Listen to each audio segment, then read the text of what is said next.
Hello everybody. In keeping with the theme of having a look at figures which I've received from channel supporters, today I thought we'd do an appraisal of the Uranosaurus figures that I have in my collection. I haven't got very many, and most of them are from people who are very kind and have physically supported this channel with beautiful figures such as this one. So it's important to stress that this is the version 1 of Howlong Good's Uranosaurus.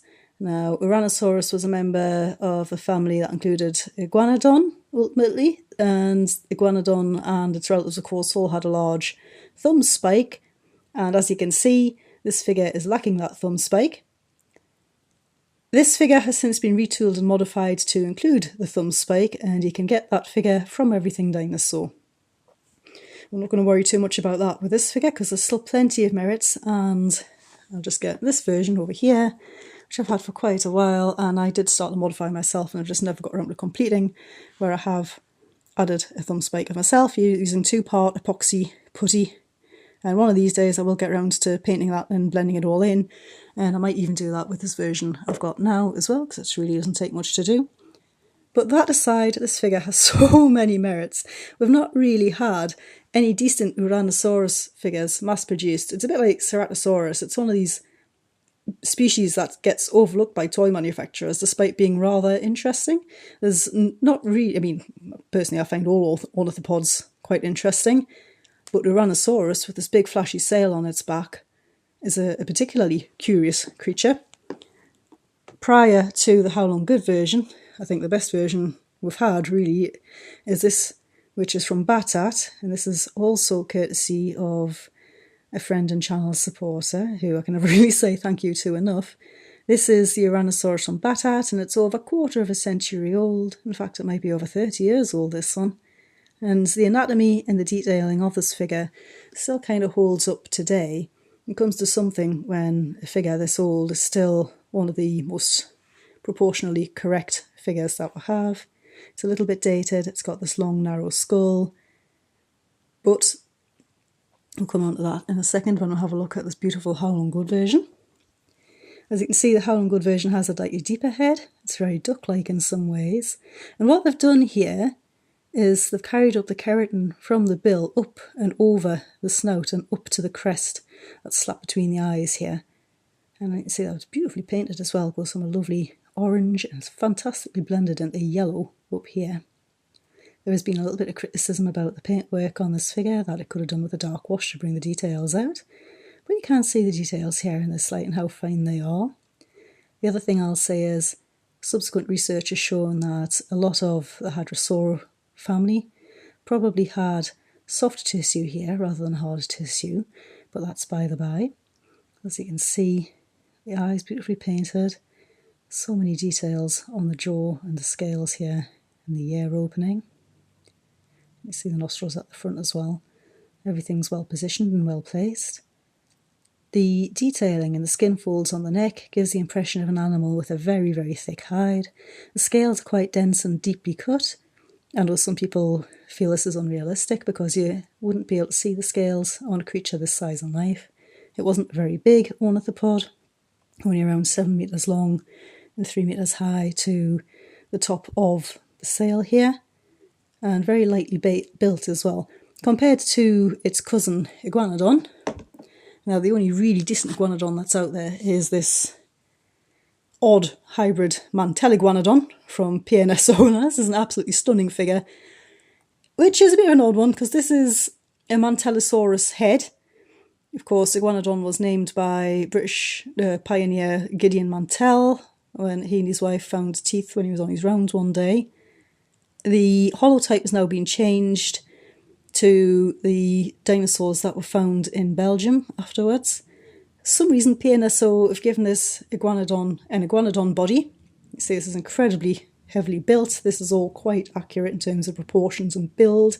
Iguanodon was built like a tank. If you ever get up close to a skeleton of one of these things, it's seriously impressive. Good long thick neck. And then they've put the sort of fine Mantellosaurus skull on top. Doesn't really bother me. I'm not really bothered. This is a phenomenal model. As you can see, this had very large, very impressive thumb spikes. It's a far more heavily built creature, much larger creature than Uranosaurus altogether. But that's a digression. You can also see that the scale detail on that peculiar mantel iguanodon is a lot finer than we have in here. However, if you look at the very fine details on this, you can see they've put little spurs on the top of the bones of the spine. There's little osteoderms along the top, the crest of the ridge there. You can also see the way the scales are sculpted, so that there's larger, flatter scales radiating down. This is very fine. You don't really see it unless you really look at the figure, these fine scales between the struts of the spine here. All sorts of odd little bumps and pimples on the skin, really big, deep, thick skin folds here. Very Komodo dragon-like. Again, along the tail. Fantastic sense of movement with this figure. And when you get onto terms of, sculptural detail on the underside, there's plenty to look at here as well. They've even considered this as a living animal because the scales on the underside of the belly here are harder, they're larger, they're more load-bearing, because if Uranosaurus lay down, of course, it would be lying on its underside, so you've got these bigger, thicker, coarser scales. The feet are beautifully sculpted. You can really see the difference between an ornithopod's three-toed foot and a theropod's three-toed foot. If I look at this foot here, the best way you can tell with footprints, you can see the scales on the bottom of the foot here. Theropods, the feet tend to be longer than they are wide. Ornithopods, they tend to be wider than they are long. So if you find a set of three-toed footprints, fossilised dinosaur footprints, that's generally a good rule for telling whether it was a theropod or an ornithopod who made them. Got a well-sculpted cloacal vent here as well. And the paintwork, it's quite subtle. It's actually more complicated than it's given credit for. So you've got most of this sort of base green and there's paler down the flanks, and then you've got a slightly sort of more pinky tinge to the underside and the underside of the neck. The orange colour is reflected from the front, along the top of the spine, and then at the end of the tail, which is a really nice realistic touch. It's in a fairly graceful, sort of languid pose, nothing too spectacular there. Uranosaurus was a facultative quadruped, which means it could walk on 2 legs or 4 legs. So either way, this would have been a rather impressive creature. So the other Uranosaurus figure I've got in my collection, apart from this tiny little Batat figure here, again from my friend in America, which perfectly reflects the large one. Not sure if this will stand up, it might fall over. It's a little bit wobbly. Is this Uranosaurus from Recur. Recur have taken a slightly different approach here. They've looked at Uranosaurus and thought, wow, that's a cool dinosaur. And they haven't bothered looking at any research or bothered with the proportions or anything like that, pretty much. They've just sculpted a 4-legged ornithopod. They have included the toe claws, which is a nice touch. This is, of course, let's pop them up there. This is, of course, a hollow vinyl figure. Doesn't want to stand up, that one. Ah, come on, little one. There is going to be another outtake at the end of this video, if you're still hanging around watching by then. So I've got the horn on the top of the head, and the thumb claw, and it's got a sail.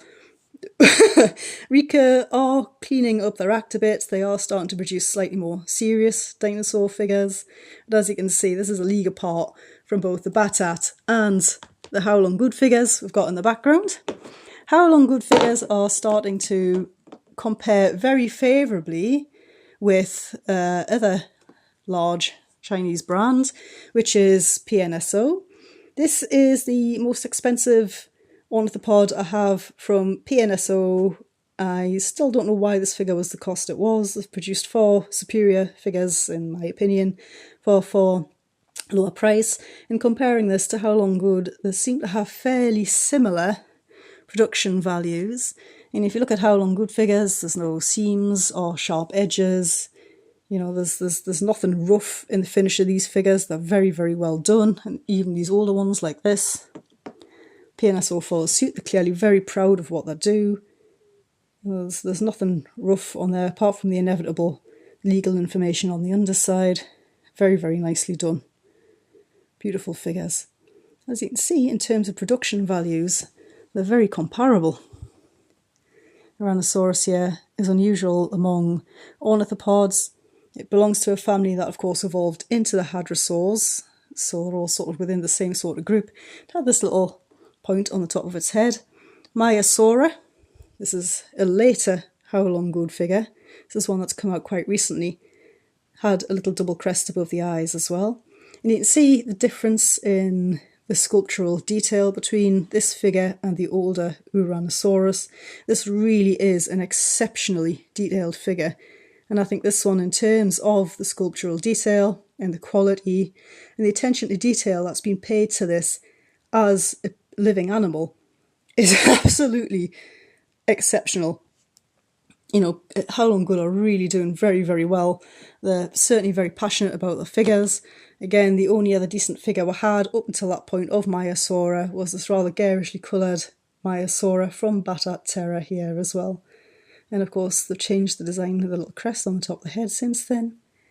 And of course, this figure has dated perhaps a little more than their Uranosaurus. Still a fantastic figure to have in the collection. In terms of other hadrosaurs from Howlong Good, we have this Tlatolophus. Not entirely sure how you pronounce that. It's spelled Tlatolophus. But again, the sculptural detail for all is very different on this figure compared to the Maiasaura and the Uranosaurus. This is perhaps more in keeping with the scale. So you can see this fine, beautiful skin detail all over it. You can just see it in the light as you roll it. But there's nothing too overcut in this.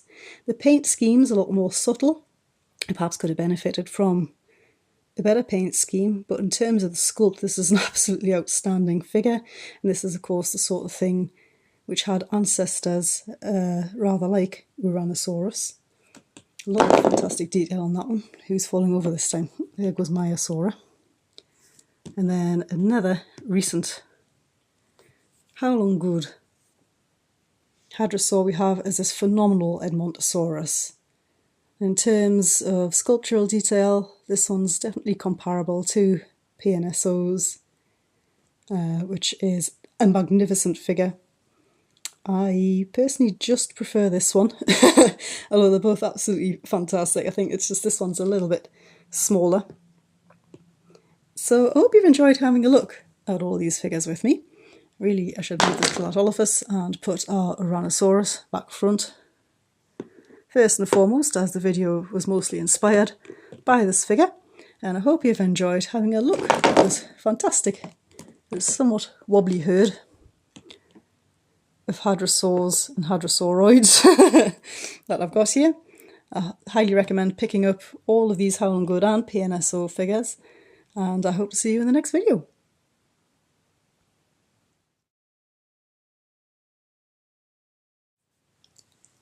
Hello everyone, and in keeping with the theme of figures that I've received from channel supporters, today I thought we'd do an appraisal of the collection of Uranosauruses that I own, and we seem to have a cat coming to visit us here, so I do apologise for that, a partial eclipse. Thank you, Spooky. Anyway.